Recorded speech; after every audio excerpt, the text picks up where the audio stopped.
2016. Et bonsoir Sébastien Hazard. Bonsoir Nicolas. Vous êtes en direct de Marseille pour France Info avec les Bleus qui sont à Marseille depuis ce matin. Vous avez assisté en début d'après-midi à la conférence de presse, notamment de Didier Deschamps. Vous qui suivez les Bleus depuis le début de l'Euro, qu'est-ce que vous avez à nous dire de leur état d'esprit ?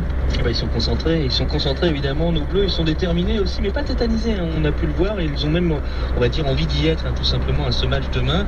Et ça, c'est pas forcément nouveau, hein. Tout au long de la semaine, on a ressenti à peu près les mêmes mots dans les discours.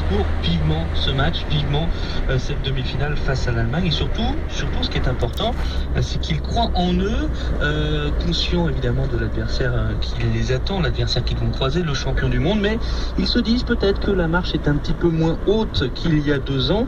Didier Deschamps, le sélectionneur de l'équipe de France, lui, estime de toute façon que la dynamique n'est pas seulement née après cette victoire contre l'Islande.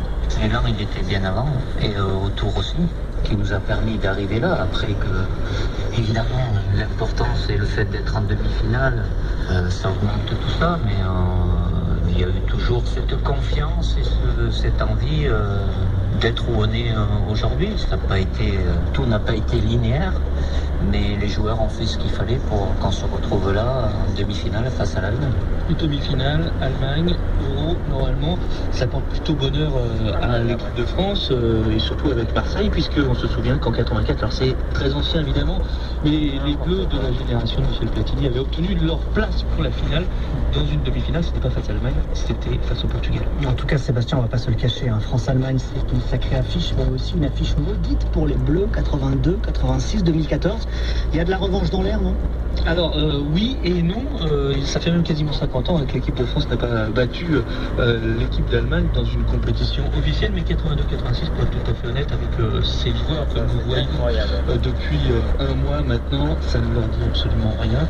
On va prendre un exemple très simple. Patrice Evra, qui est le plus ancien des joueurs tricolores, il a 35 ans, donc 82, vous voyez, c'était il y a 34 ans.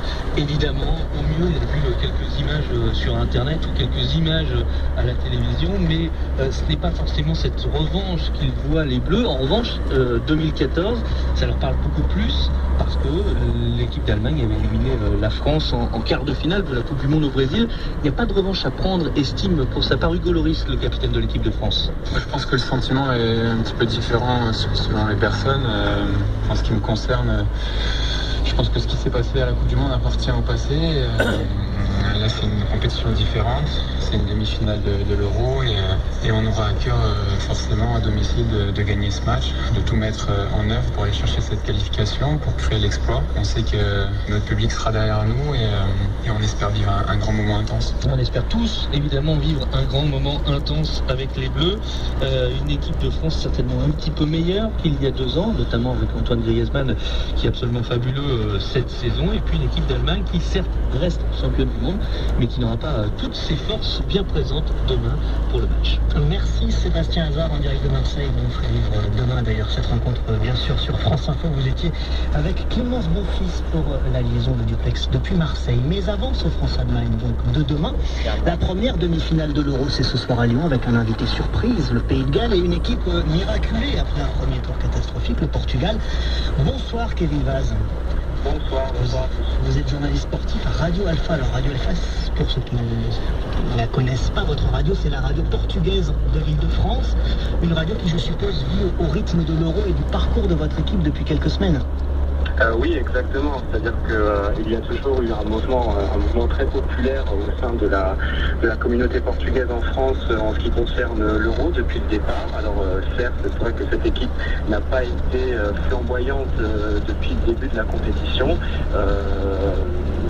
C'est un choix que l'entraîneur a dit et répété même avant l'Euro 2016.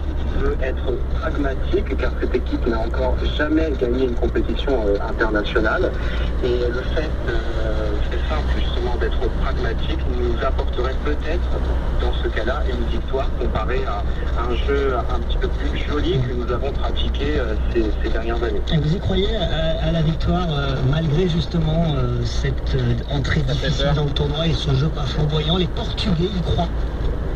Alors oui, en sein de la communauté journalistique portugaise, bien sûr, on est très confiant car en face, nous avons une équipe du Pays de Galles qui ressemblerait un petit peu à une surprise, un petit peu comme l'Islande l'a été face à la France en quart de finale. Nous sommes confiants pour cette demi-finale face, donc je le répète, une équipe vraiment étonnante du Pays de Galles, mais nous ne cachons pas notre désir de vouloir gagner et aussi atteindre cette finale européenne. Évidemment. Comment on s'organise d'ailleurs dans la communauté portugaise? Vous allez vous rassembler, il y a regardez le match ensemble, il y a des écrans géants aussi, des soirées spéciales? Alors bien sûr au Portugal il y en aura, oui, ça c'est sûr, mais en France, grâce à cette communauté qui est quand même plus d'1 million, il y a plus d'1 million de Portugais ou de descendants de Portugais en France. Beaucoup de bars, beaucoup de restaurants transmettront les matchs en direct à partir de 21h. Et vous buvez des bières ou vous buvez une boisson spéciale? Parce qu'en vous, en France, les Français c'est la bière, mais vous? Alors les Portugais c'est exactement la même chose, pas d'amalgame. Assis devant la télé avec des chips, des bières portugaises bien sûr, et le petit drapeau juste à côté de la télévision.